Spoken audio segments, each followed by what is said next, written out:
ஒரு மாணவன் குருவிடம், என் வாழ்க்கையின் மதிப்பு என்னன்னு கேட்டான்.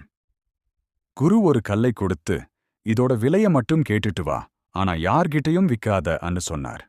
சந்தையில ஒரு வயசான பாட்டி கீரை விற்கிறார். மாணவன் கல்லை காட்டுகிறான். கீரை விக்கிற பாட்டி அதை பார்த்துட்டு, பார்க்க நல்லா இருக்குப்பா, வேணும்னா 2 கட்டு கீரை தாரேன்னு சொன்னாங்க. அடுத்து ஒரு நகை கடைக்காரர், இது ரொம்ப ஸ்பெஷலான கல், நான் 1,00,000 ரூபாய் தாரேன்னு சொன்னார். கடைசியா நகரத்தோட பெரிய வைர வியாபாரி அதை பார்த்து மிரண்டு போய், இது விலை மதிப்பற்ற அபூர்வ வைரம், என் சொத்தையே வித்தாலும் இதை வாங்க முடியாதுன்னு சொன்னார். மாணவன் குழப்பத்துடன் குருவிடம் நிற்கிறான். குரு சிரிச்சுக்கிட்டே சொன்னார், உன் வாழ்க்கையும் இந்த கல் மாதிரிதான். கீரைக்காரிக்கு இது சாதாரண கல், ஆனா வைர வியாபாரிக்கு இது பொக்கிஷம். நீ யார் கூட இருக்கிறாய்ங்கிறத பொறுத்துதான் உன் வாழ்க்கையோட மதிப்பும் அமையும்.